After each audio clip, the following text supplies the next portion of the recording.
Live from WRCT Studios in Pittsburgh, Pennsylvania, the Total Education Hour, the talk shop for teachers, parents, and administrators. Here's your host of the show, Neil Haley, the Total Tutor. I cannot believe summer is almost over. Sorry, teachers. Hi, it's Neil Haley, the Total Tutor. I have just been tutoring all over Pittsburgh, going to homes all over the country, all over Pittsburgh area, just tutoring, and now it's time for the kids to go back to school. And I'm sorry, teachers. Again, I'm the host of the show, Neil Haley. Please go to my website at www.totaltutor.org. You can check out more information on the Total Education Network. We picked up a couple more stations this week. Check out the website and go to Total Education Network, and you can find out all the stations that we air on. Also, I own a birth through college tutoring and consulting company. I cannot believe the person next to me is somebody that I've seen Thursday nights. We've talked on the phone for about 10 months of doing a parent experts show, but now I'm going to welcome as one of my new co-hosts, Adam, the former teacher. Adam, how are you? I'm doing great. It's finally good to be on the terrestrial show here. I'm really excited. I could see your excitement seeing the television show and the big news that we're going to talk about at 7:15. So if you're listening, please do not change that dial. But my first guest, I'm already fired up, Adam, and I'm fired up because I was on TalkShoe going off on this initiative that just happened. But I want to welcome John Young, a school board member from the Christina School District in Delaware. Is that correct? That's correct. All right, and John, we were talking and we were interviewing the Bronx teacher, and it was a lot of fun, but then you brought up something that kind of ended the whole party. And I am frustrated as well as you with the whole thing with the waiver that Secretary Arne Duncan has decided to do with the NCLB. What are your thoughts on it, John? And let's see if we have the same thoughts. Well, I think perhaps if we both dislike it, it may be for different reasons. But the waiver to me is almost kind of a substitute. The Arne Duncan Race to the Top program has kind of been hacked up in Congress. They did a little mini third one for early childhood, but there's no more money. And so now, in my opinion, he's shifted from offering money in exchange for reform efforts. It's now going to be waivers that protect you from punishment in exchange for reform efforts. If you're a reformer, you're probably not liking it, and I'm not one of them. I'm on the other side of the reform movement.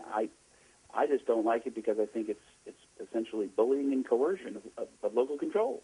Well, I absolutely agree with you, John, and the reason I agree with you is because I think that there's no more competition. You're basically saying, hey, you know what, you failed?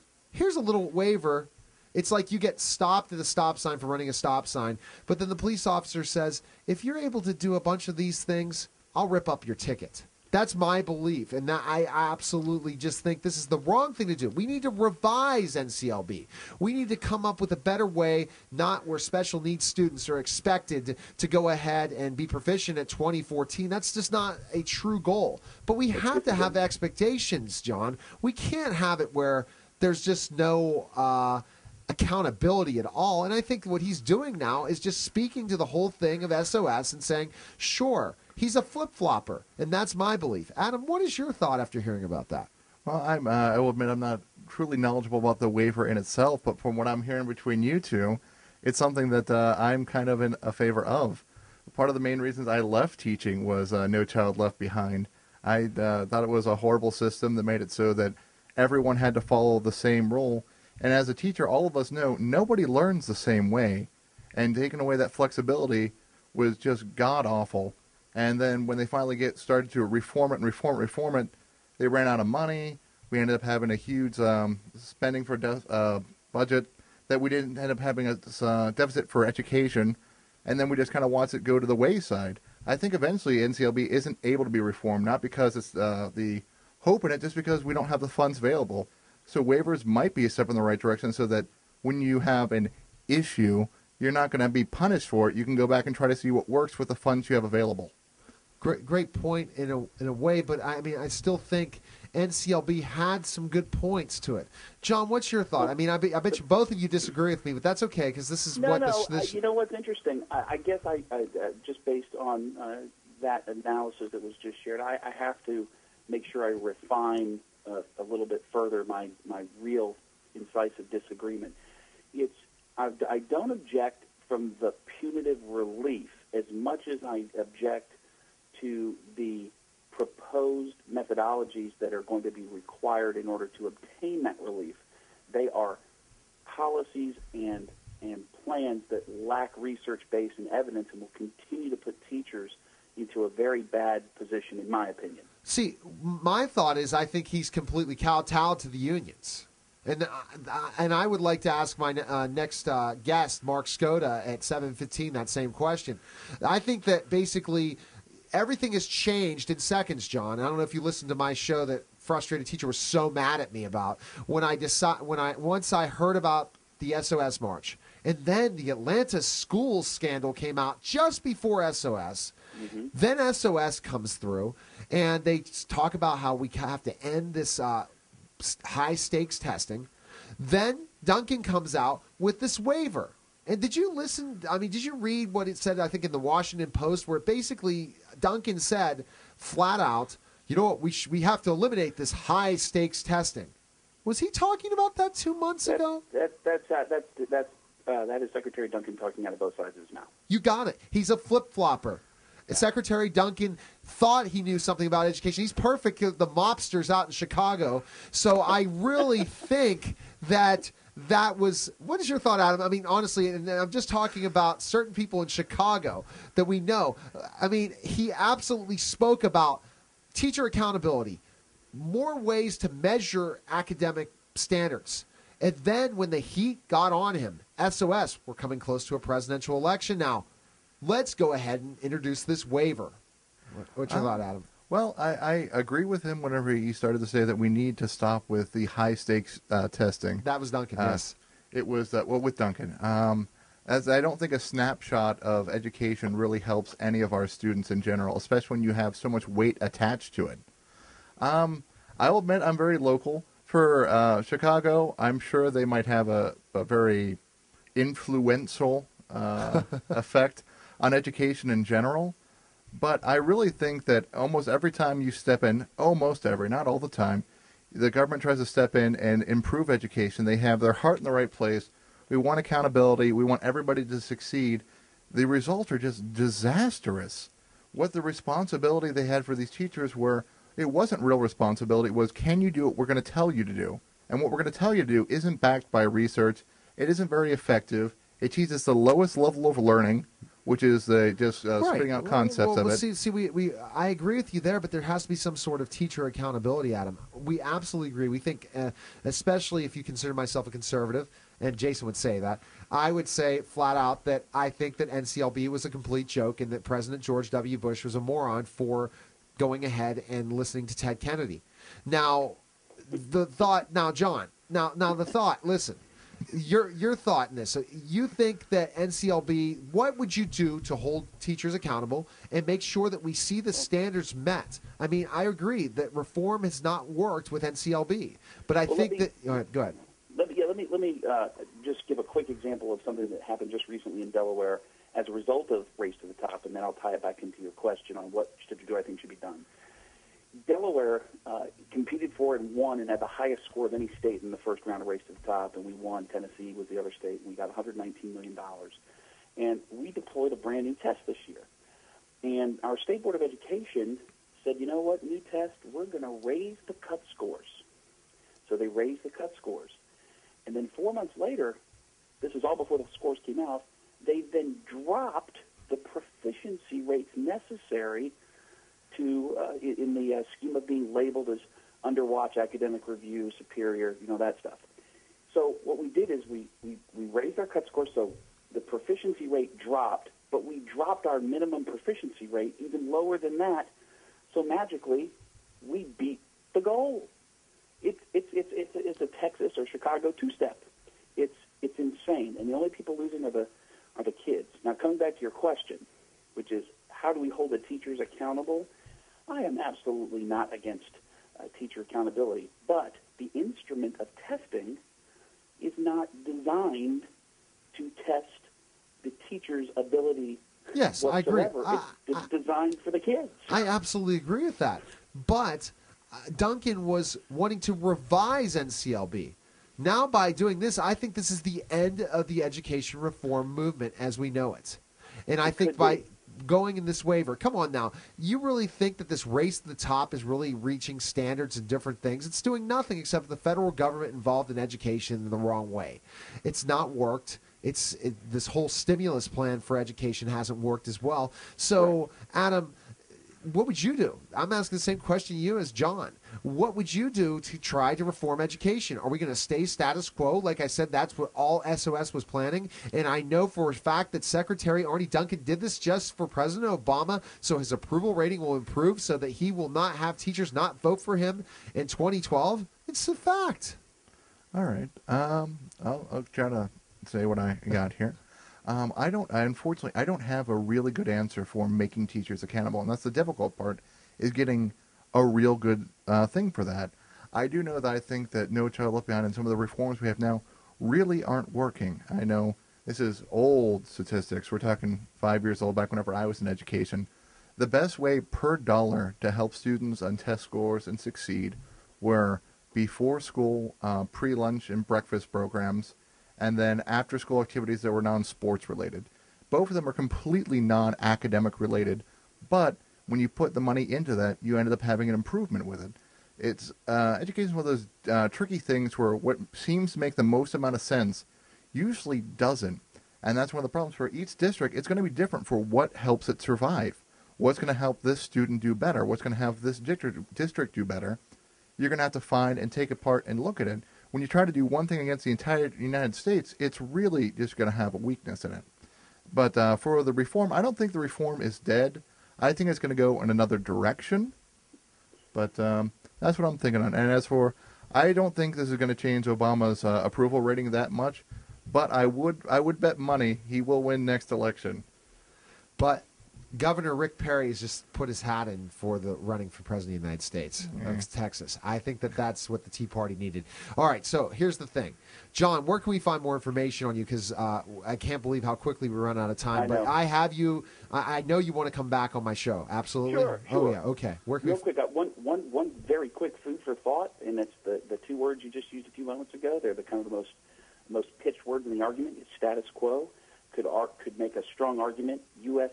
has been in endless reform cycle since the nation at risk in '83, and that unending reform is the status quo.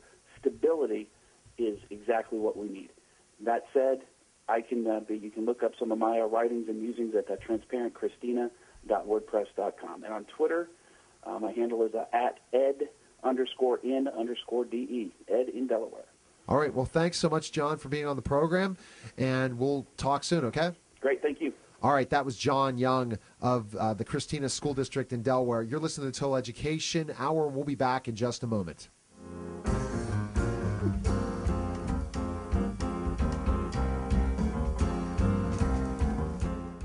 And now, another adventure with Savings Man. Look, honey, it's my Social Security statement. Oh, gosh, how are we going to retire on that? Never fear, young savers. It's Savings Man. You need to save more. You'll need this. Oh, the ballpark estimate worksheet. That's right. Get it at choosetosave.org and find out how much you'll need to save for your future. Gee, thanks, Savings Man. No, thank you. So visit choosetosave.org and stay tuned for more Savings Man.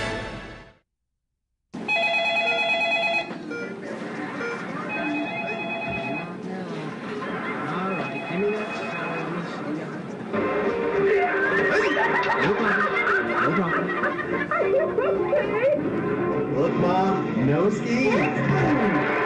Oh, no fish. Falls on TV can be entertaining.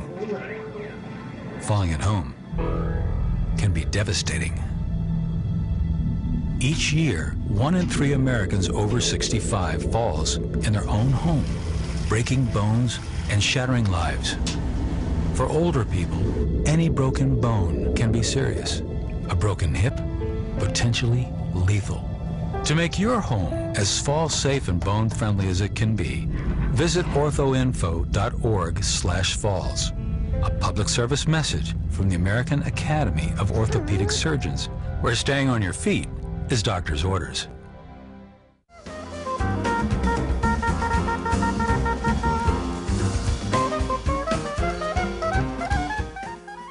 back to the Total Education Hour on the Total Education Network. I'm with Adam, the former teacher. And Adam, so far our discussion has been involving this waiver. And did you hear anything about it before we talked about this, or is this new to you? It's very new to me, actually. And what I was saying is, do you think status quo works? I don't think status quo works. I think status quo at this point in time was doing better than what No Child Left Behind became. So it's kind of like the lesser of two evils. I wouldn't say the status quo is, this is our goal, once we reach it, let's not go any further, but I would say it is much better than what it has become. But I was very, very frustrated with No Child Left Behind, actually. Well, I think I was told by my producer that we are live with Mark Skoda. Mark, are you on the line? www.rmchelp.com. Application, short sale, loss mitigation, divorce, or bankruptcy. Rest easy and know we're a firm you can depend on. Call our... Okay, well, we're almost going to be simulcasting live. I think Chris is going to have to listen till we get on live with Mark Skoda. Okay, Adam, so we're talking about this, and we soon will be going live with Mark Skoda, host of the Mark Skoda Show on WMPS, The Point, and he's going to talk some more education talk with me, and I wonder if he's going to mention this whole waiver thing and what his thought on the waiver thing is. Now, is this thing just in Delaware, or has this become nationwide? nationwide? This is a nationwide thing to end NCLB, in my opinion. Destroy it, end it completely, and I'm very concerned because if a school's not performing but they follow all the rules of Race to the Top, they get free pass, complete free pass. And we are on the line live with Mark Skoda from the Mark Skoda Show. Mark, how are you? Going once? Hello? No? Oh, I guess I thought we were on and not. This is going to be fun, my editing the cutting room floor for the other show. But so, Adam. Yes. Thinking about that Oh, we are live now with Mark Skoda on the Mark Skoda Show. Mark, how are you? I'm fine, Neil. Sorry about that. We had a little timing issue, and in fact, I was trying to dial through. I was having problems coming out of the studio to you. But we're live now with my audience here, and WMPS The Point, FM and AM, and your audience there in Pennsylvania. Well, it's exciting, and we were talking, our first topic, we had a school board member from Delaware talking about the waiver that Secretary Arne Duncan has put in place to kind of, I think, completely end NCLB. So right. I want to know what your thought was on that. Well, again, this is a perfect example, I think, of why the federalization of our educational system is completely wrong. Number one, I think the Department of Education is educating nobody. We now have 40% of kids on average not graduating. Roughly 60% graduate high school in this country at any point in time.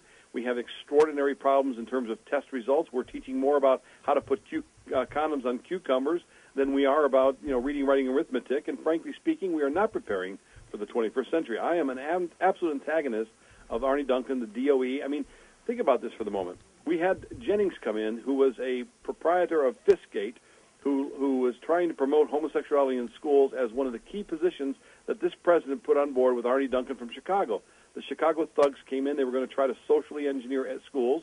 And now you delete the No Child Left Behind Act and the testing. Why?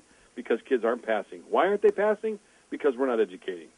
And why do you think that's the case, Mark? Well, look, we're sitting here even in Memphis, Tennessee. We have a school board, the city school, Memphis City Schools, which dissolved its charter. It's about 105,000 students. They're merging with the smaller county school system, which is about 45,000 students. They have 70% lack of graduation at the high school level here. The problem is that we have teachers, we have unions, and we have an educational system which is mired in the federalization of our educational system. The problem is we have a very strong African-American demographic here, 70% out of wedlock births. We have real issues that have to be dealt with on a local level. The federalization of those standards does not work. And so when you begin to think about that around the country, whether it's Detroit, Cleveland, Atlanta, Chicago, or even Philadelphia, where you saw enormous problems this past weekend, we have a sense of hopelessness setting in because these kids are not being educated or not embracing education. It's free. So how much better than can we get them free? There's other problems at work here.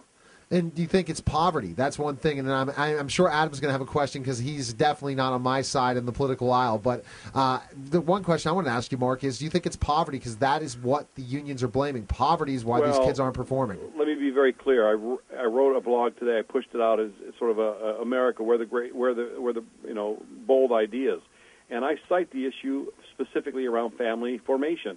Look, we have a progressive approach to family formation, which is antagonistic to husband-wife relationships.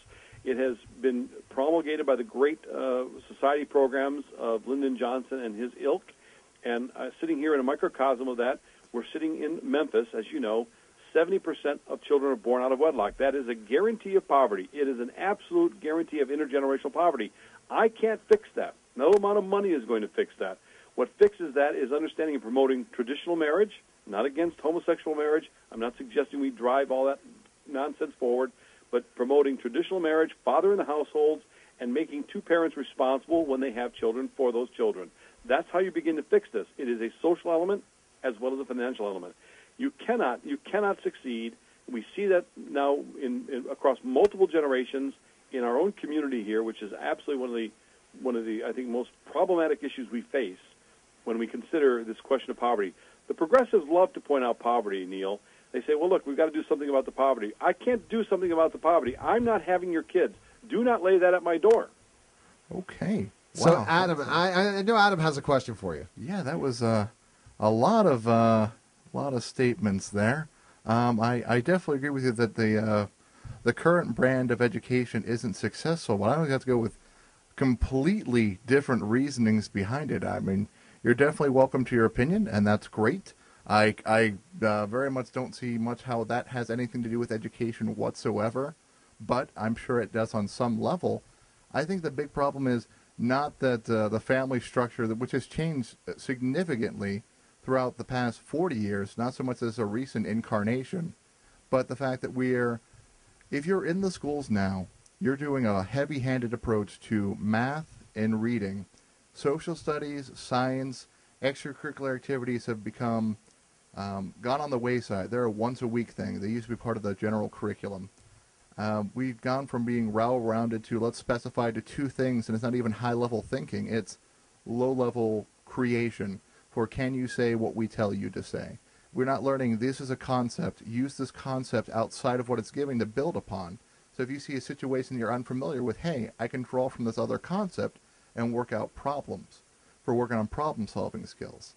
When I was teaching, it was in a Pittsburgh district, and it was not the most affluent Pittsburgh district. And there were indeed non-traditional families there. And I found that just from my personal experience, it wasn't so much that it made a huge difference on how they were learning, just how we were teaching to them makes a huge difference. Well, Adam, here, let me put in context, and I'll give you again a level of specificity here with respect to your point. I agree.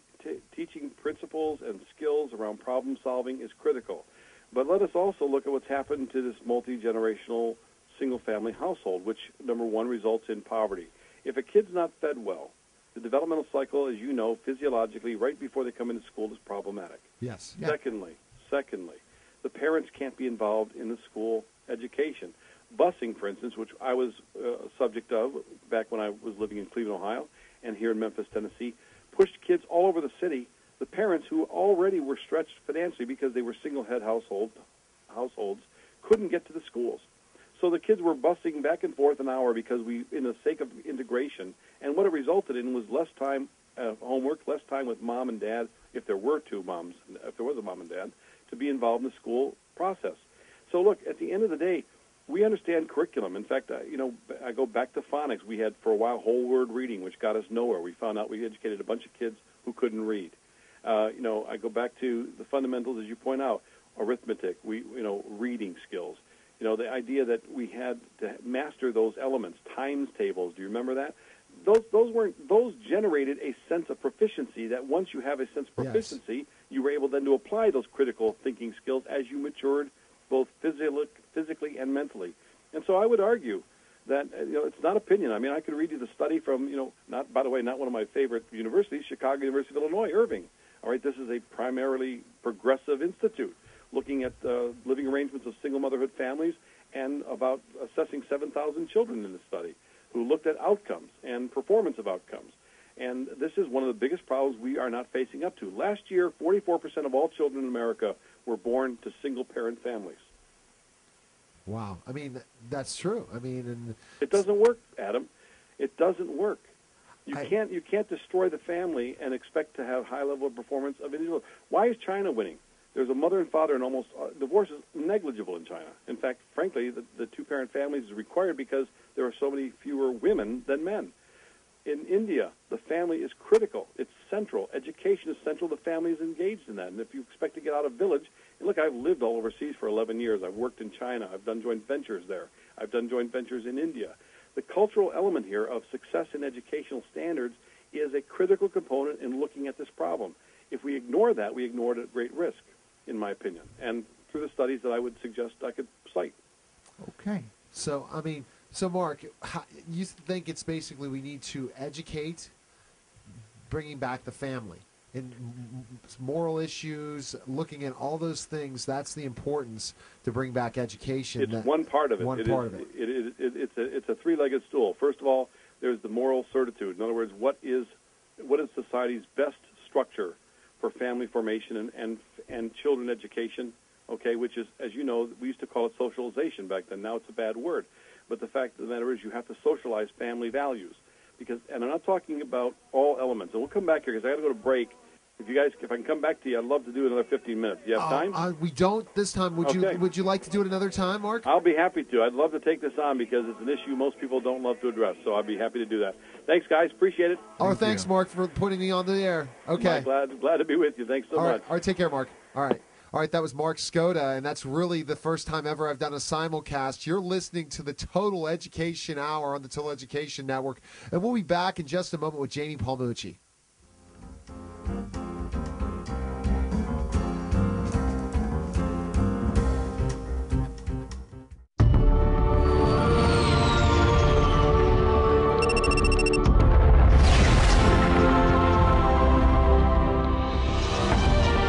Sector's clear, Captain. Seems that way. But they're here. We have an intruder. 30 meters. 20 meters. 12. 8. 5.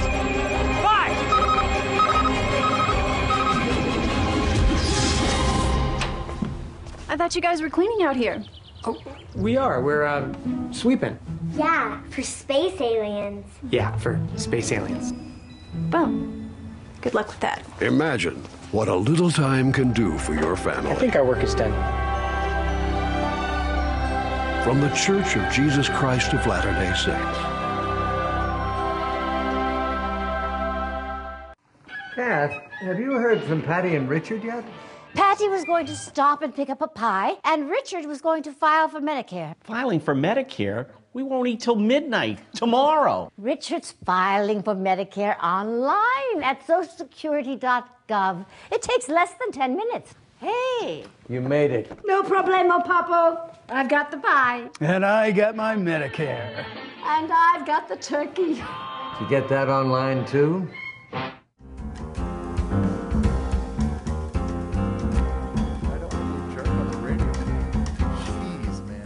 We're back to the Total Education Hour on the Total Education Network, and Adam is absolutely flabbergasted because he's not used to this show. And I guess Darcy never warned him. I don't think Christina warned him that we have some very interesting guests that come to the Total Education Hour because it is the big show. But I want to welcome to the program right now Jamie Palmucci, Debutante Media. Thanks for calling the program.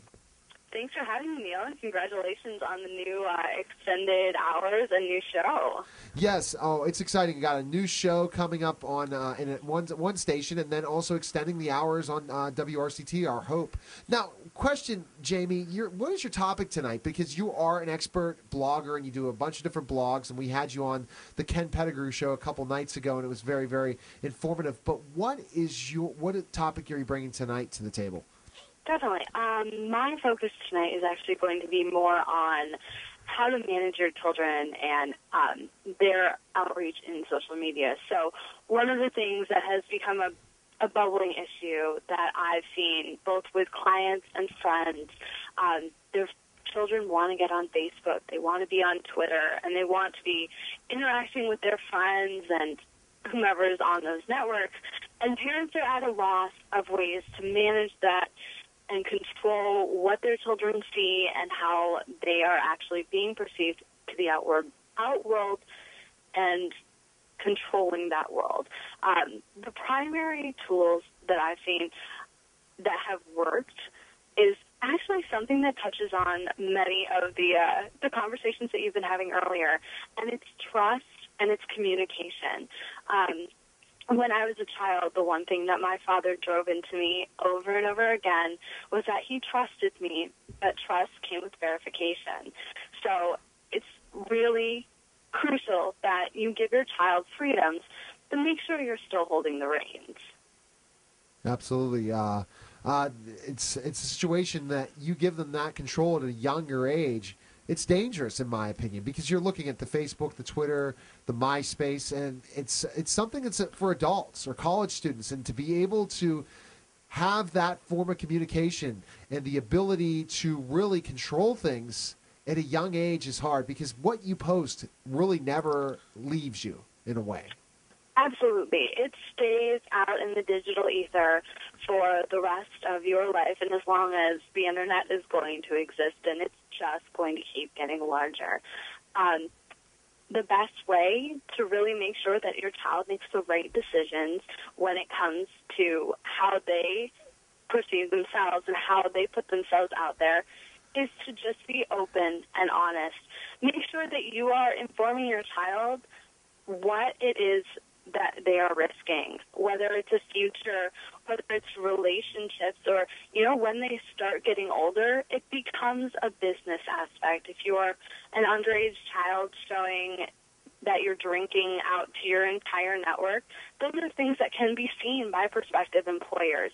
It's a risk that's not worth taking. Yeah. Absolutely, because, just thinking in college years, and then Adam has a question next, Jamie, that basically in the college years, you get caught, you're drinking, you're showing, you're partying all the time, but somehow somebody saved those pictures or downloaded those pictures and put them on the Internet somewhere else. Or how can they? That's the question. Let's just say you're posting things on Facebook, then they've been posted all over the place, and then finally they disappear.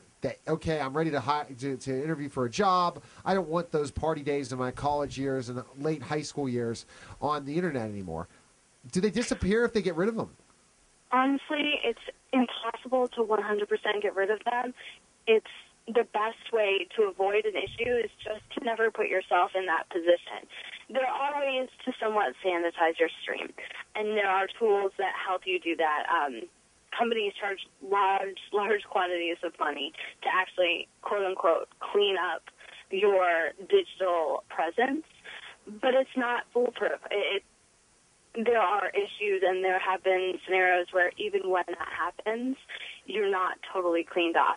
A good step that I recommend for everyone is if you're on Facebook, if you're on Twitter, especially for the children, but for anyone who is looking to present a business front as opposed to their social stratosphere, is to make sure that you check, double-check, and triple-check your privacy settings. It's crucial because so many people actually overlook that. Facebook's privacy settings, to be perfectly honest, are kind of confusing. They're a bit convoluted. Take some time to learn what it is that you need to set and protect yourself before it becomes an issue. Adam, any questions for Jamie? Yeah, well, first of all, thanks so much for all this info here. It's something that we hear a lot about is just technology and our kids. And one of the things I have, just for a question, it's really difficult because it always helps to have consistency of giving somebody a little bit of leeway, saying, okay, I trust you to do this, but I trust you also to make the right decision. The right decision is up for you to do, but if you don't, well, you have to talk about it. The hard thing is around 12 to about 14, everybody wants to get on board with technology, especially social media, and you want them to not be behind for computer skills, computer literacy, and you want them to still have friends, but it's really not an area that's meant for them. And how do you balance those two?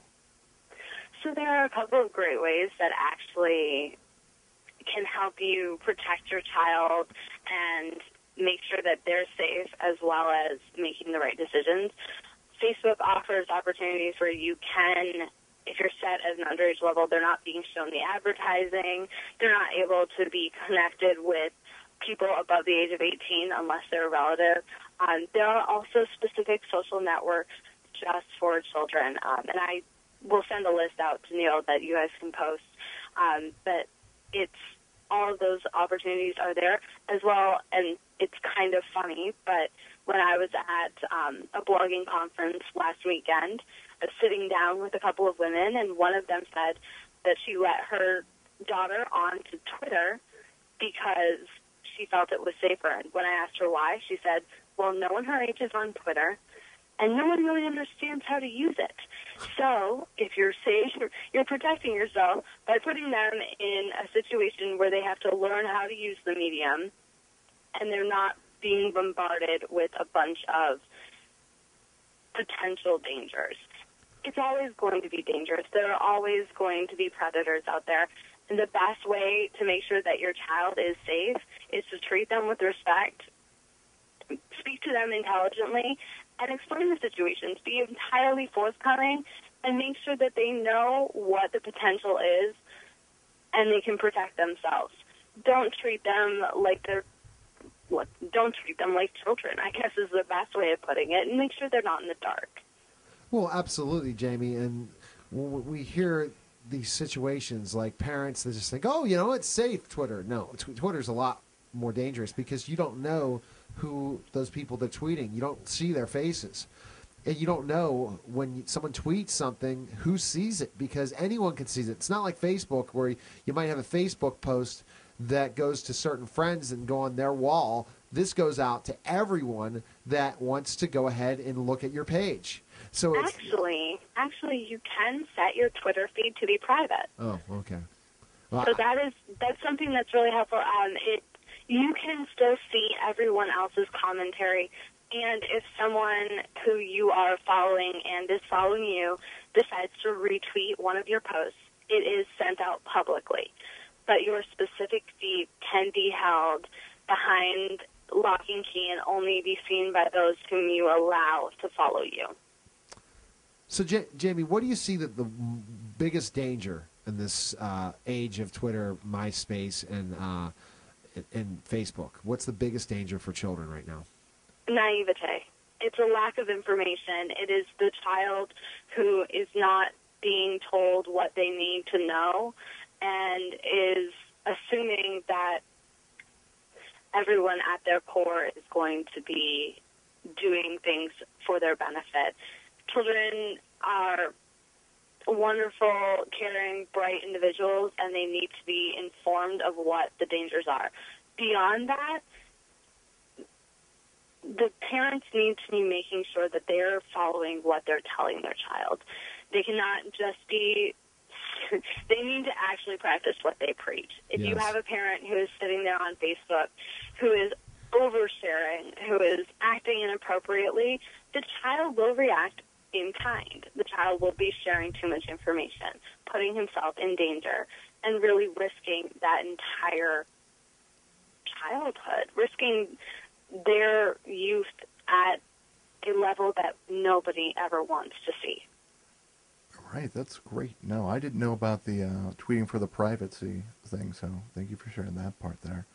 No, I agree with you. It's a lot of things. It's one of the things you'll, if you listen to our Thursday night show, I'll say a lot is consistency and modeling. It's the other things that's great just for parenting in general. If you set some rules or just behaviors, whatever you as a family want to value, and it's going to be different for everybody. I don't claim there is a family value for everyone. Every family has their own way they want to do things. And most of the time that works.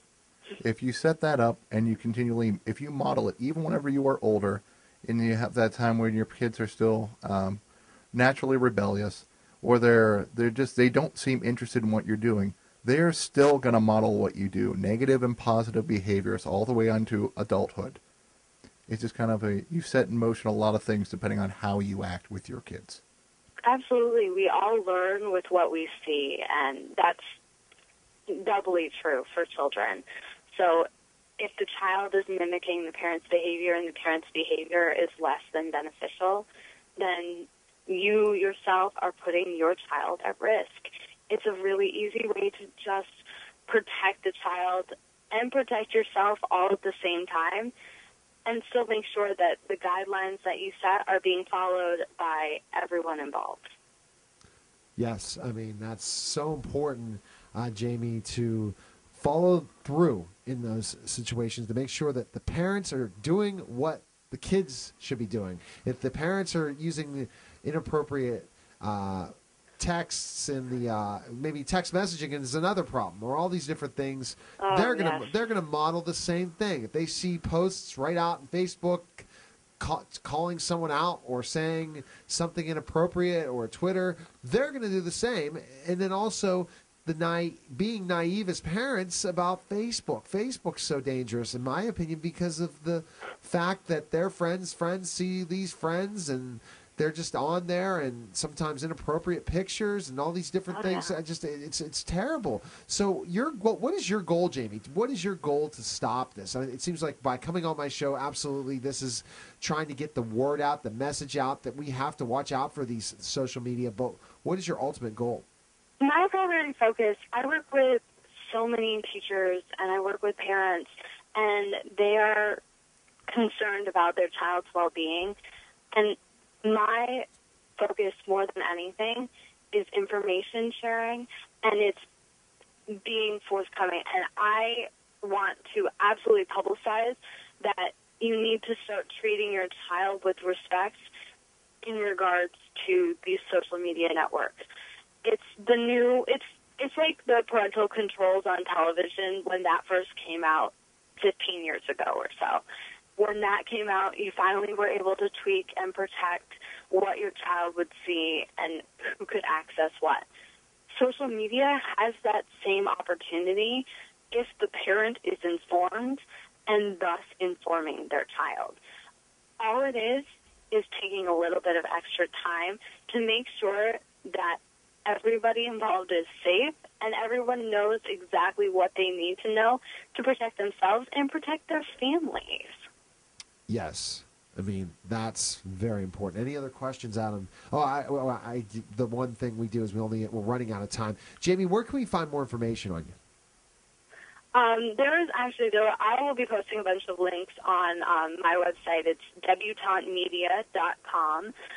But there are a bunch of resources for safer relationships in social media and on the internet for children. And I'll be putting that blog post up tonight. Well, thanks for calling the program, and I'm glad that you're a contributor on the Total Education Network, and we'll be in touch, okay? Awesome. Thanks for having me. All right. Thanks, Jamie.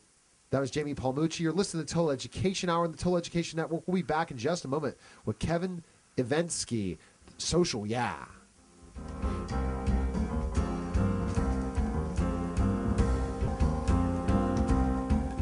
We're back to the...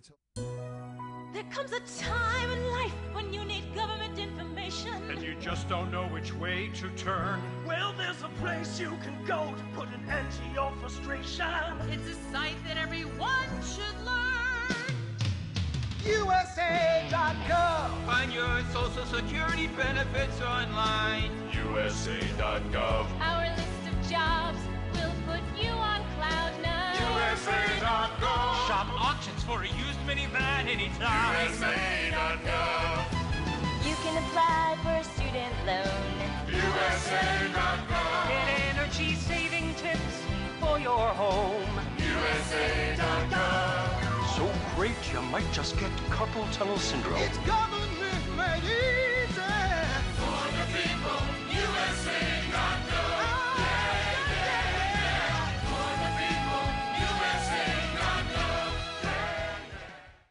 The American Legion. We're a powerful force for the nation. We pledge ourselves to our veterans, our youth, a strong national defense, and Americanism. These 4 pillars shape our work and what we do for America. We work relentlessly within our 4 pillars of service, and we succeed. We're committed to making sure all veterans receive the benefits they deserve for the sacrifices they've made in service to America. We support and promote citizenship and integrity in America's future leaders. We know what policies, tools, and manpower our military needs to protect this great country. We fight to get these things done. We're patriots through and through. We promote and defend these values every day in communities across the nation. Go to Legion.org to find out more about the American Legion's commitment of service to America.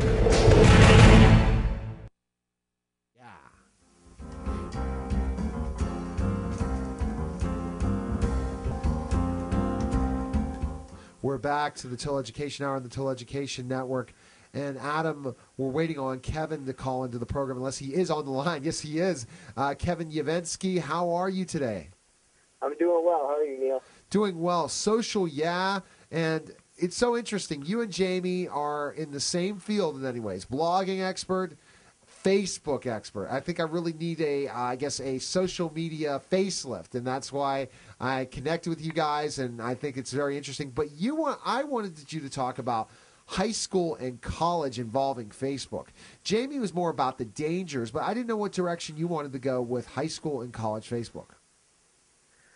We can talk about a lot of different things. One of the main issues that I think people always talk about is privacy. And with high school students, you're at that age sometimes where you know right from wrong, but you're still learning about what to say in certain settings. And I think that upsets a lot of people. In college, you have fun, and you don't want it to bite you later on in life when you're trying to get a job, because now there are a lot of adults and older people, the ones doing the hiring and firing, and they're on Facebook, and they're outsourcing different teams to look at your tracks and see what you're doing. So there's a lot of different angles we can tackle. That's a great point, and I think that Adam has a point, because Jamie was kind of explaining it, but not in great detail. It seems like, Kevin, you, especially being in the corporate world, you might have more an idea of how they do track, because remember we were asking that question, Adam.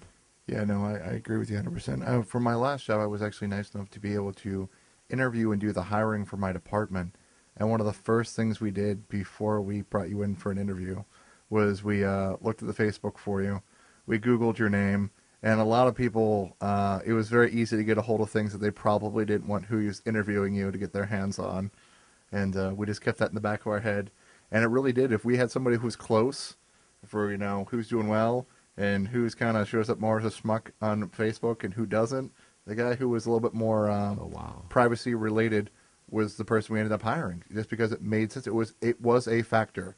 And it's a factor for most places you go to. Either the business itself or does it, and there's at least third-party vendors that will do it for you. Is that true, Kevin?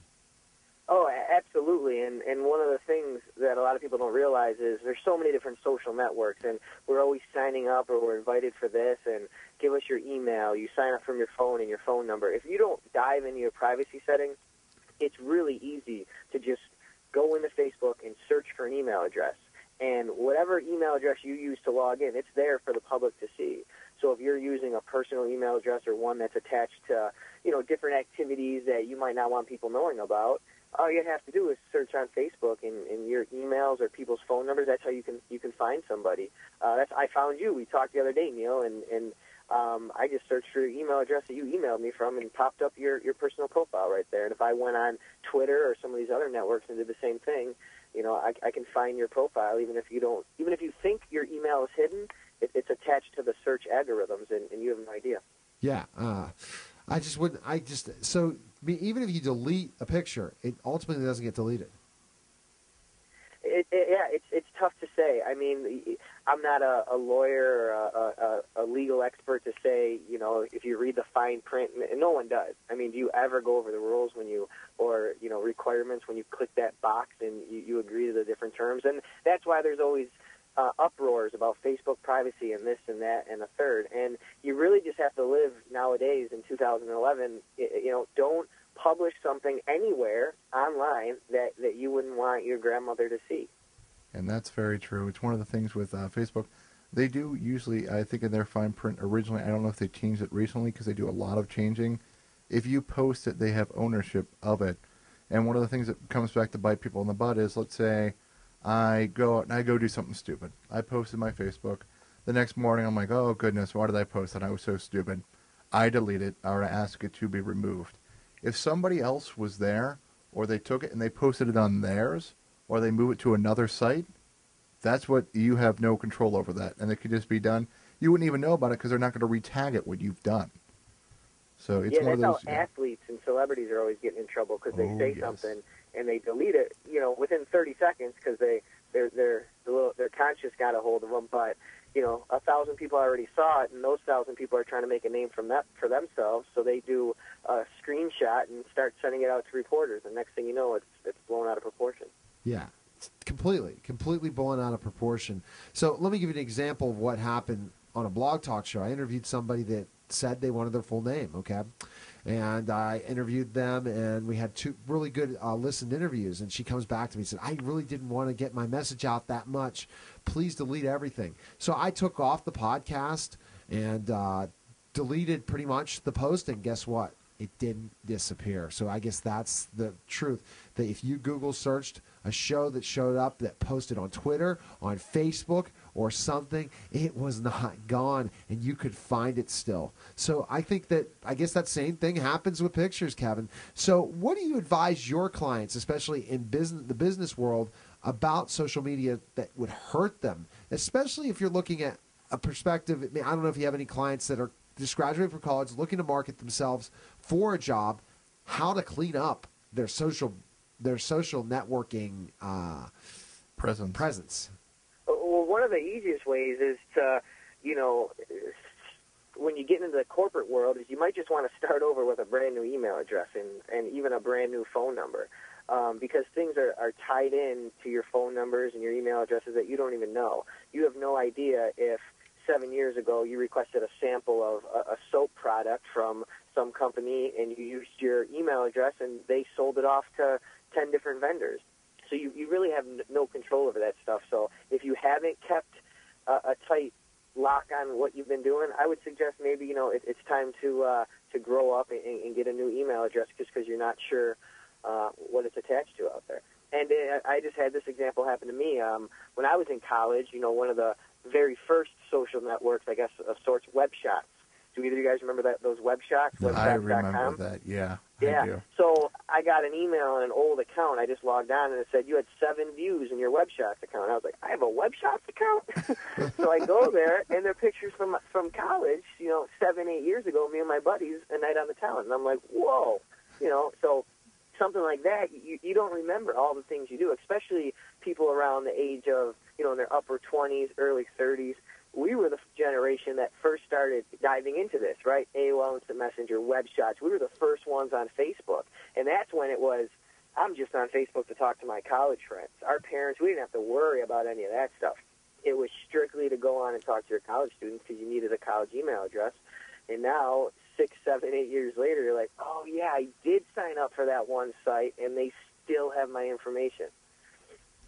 No, I agree with you. I had the same issue with MySpace. I had forgotten about the thing, which I know, how can you forget MySpace? It was just, I hadn't used the thing in years, and I got quite a few missed things, and I had to clean that up significantly, actually. Oh. I end up living for the one thing I have for just people advice who are going to go out there, because I have a friend who has to go for a job. When you're thinking of posting, I stole this from someone else. I don't remember who. I always think, should this be posted? No, does this need to be posted? Does this need to be posted right now? Does it need to be posted by me? And that was, I think it's some type of argument setup I stole that from. Is, do I need to say this? Do I need to say this now? Does it need to be said by me? When you're doing your posting. And one of the best things to do is when you're going for that job, get a new email address, because everything is linked to that, especially because most resumes now, you put your phone number and you put your email address on it.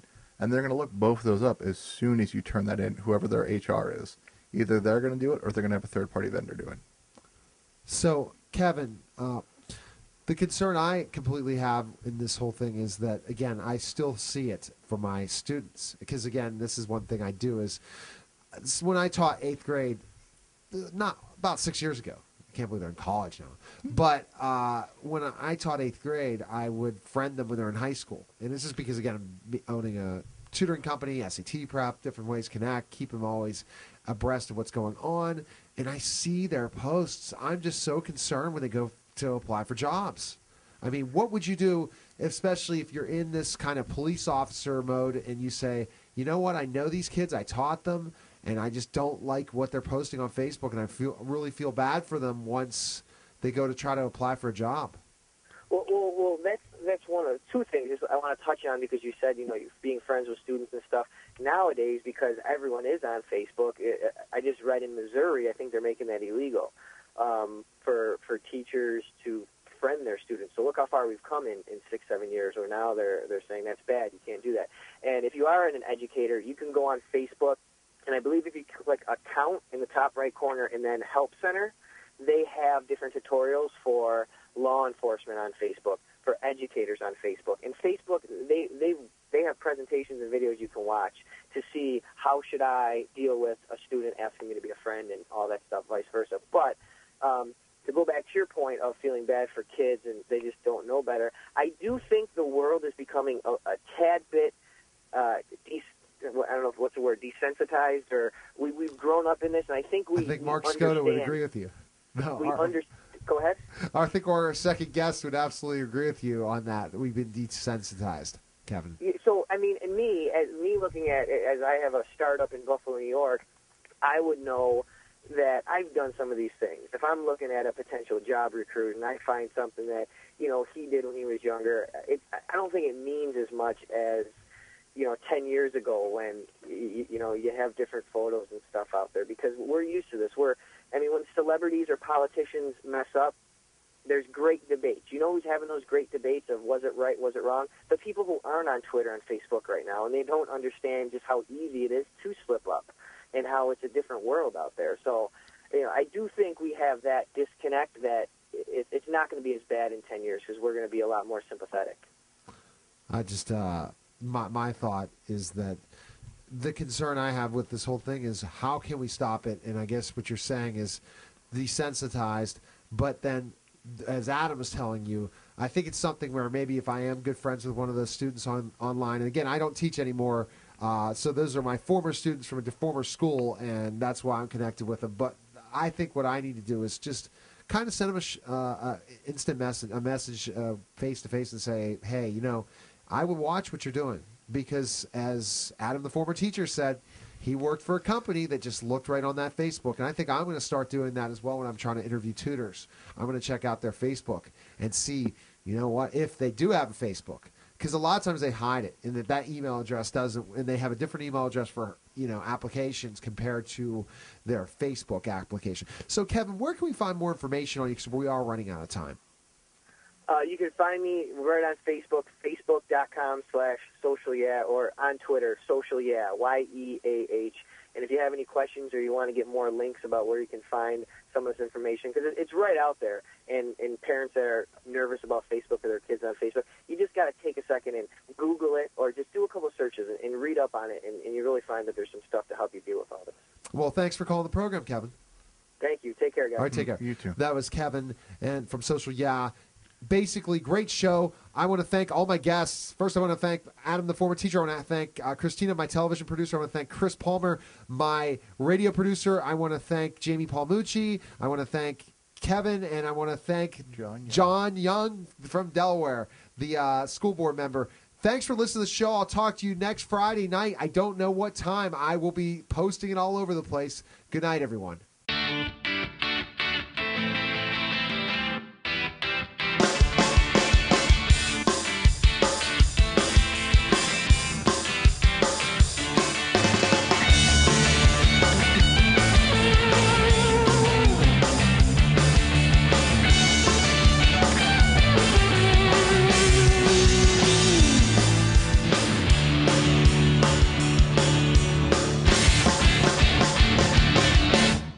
This is not a race. On the road to financial independence, the winners are the ones who stay the course. Learn more about securing your financial future and choose to save. It will pay off in the long run.